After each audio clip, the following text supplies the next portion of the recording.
Right.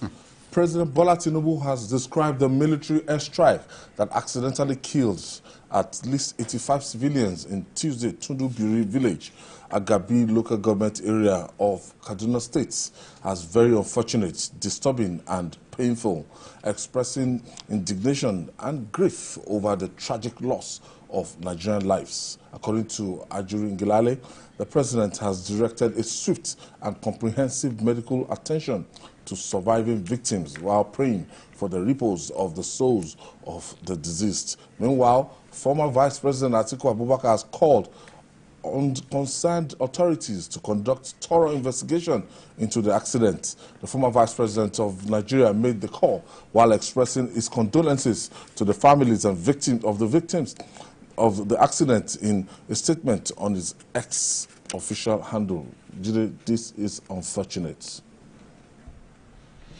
It's terrible that this happened.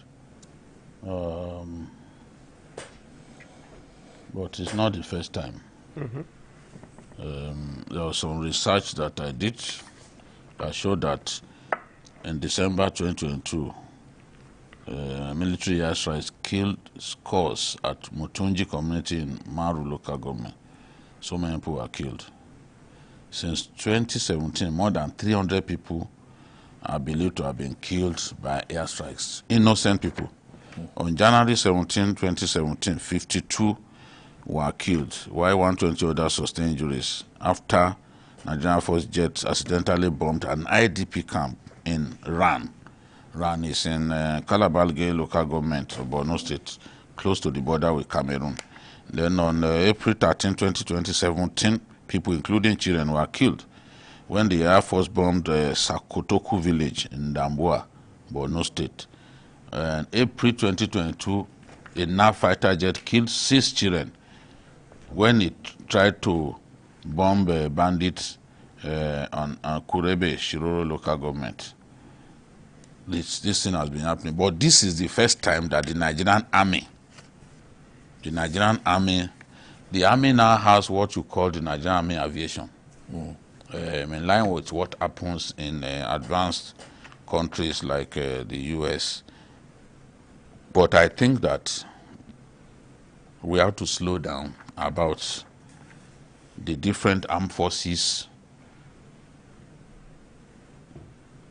not focusing on their own core area of competence and delving into other people's areas of core competence. The Air Force continues to put special forces who are ground troops in some parts of our country.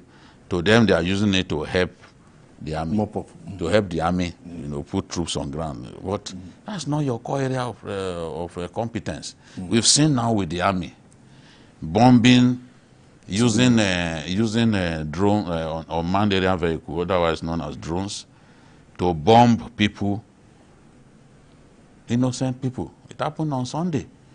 People thought it was the Air Force that... that was what we thought. So they had to quickly come out to say, look, in the last 24 hours, we've not conducted any raid in Kaduna State. The army now had to come out to own up. 85 persons is a lot, and 66 injured. What I know from experience is that when 66 are reported injured, a good number of those 66 could end up dying. Yeah. Given our poor health services and all that. Definitely be more than that 66. Depending on even the scale of their injuries, the extent of their injuries, some of them will still die. So we could be seeing up to 100 dead.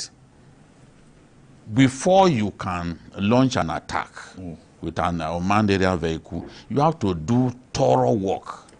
Because it's not a pilot inside that will look down and be sure that this target, these people don't look like bandits, so they look like civilians, and they were celebrating, for God's sake. You dropped the bomb on them.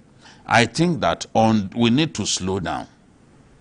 The army should focus more on its area of competence, because they are surface troops. These are ground troops and the rest of them. Let them continue to work with build capacity in the area of their long-range guns, their artillery, their tanks, and the competence of their surface troops, the ground troops.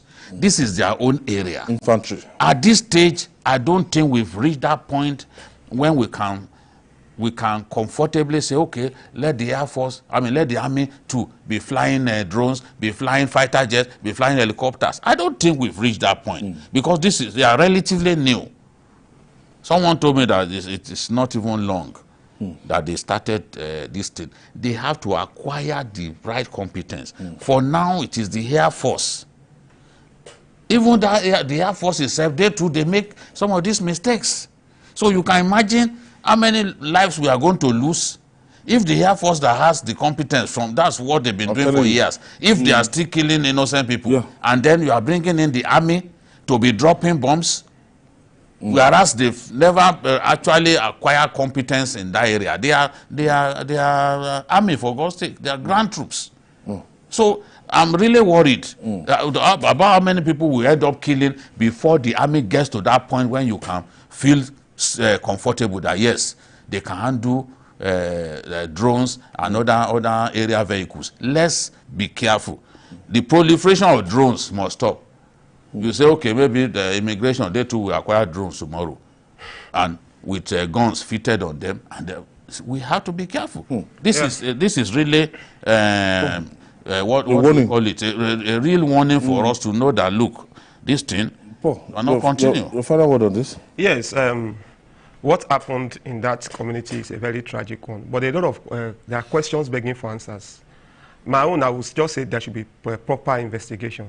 You know, the DHQ released a statement. They said that there was a case of terrorist activities in that area. Yes or no?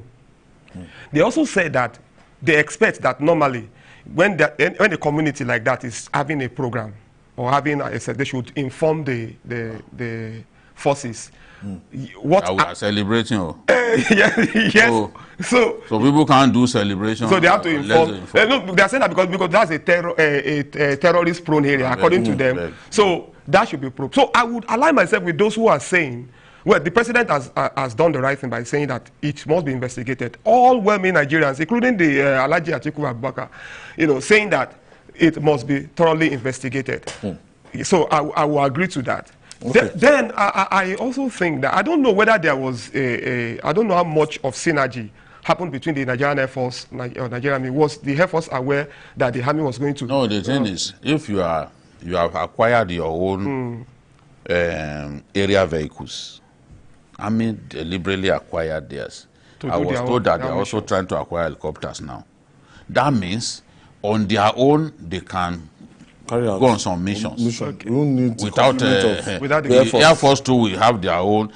When they want to do joint operation, which is usually under the command of the Chief of Defense Staff, that will be coordinated. They know that, okay, we are going to this place, Air Force, go and soften the target for us before the ground troops. Exactly. That in this case, they did it alone. Yeah. Trusting the equipment, the vehicle that area vehicle that they had in their possession. And for me, it is something that you will still acquire capability, but we need to slow down. Okay. We need to slow down. All right. We're sure that they have that capability before we can freely say, okay, Nigerian Army, go and use your drones, go and use your helicopters. You have to be careful. And finally, ahead of the expected resumption of negotiations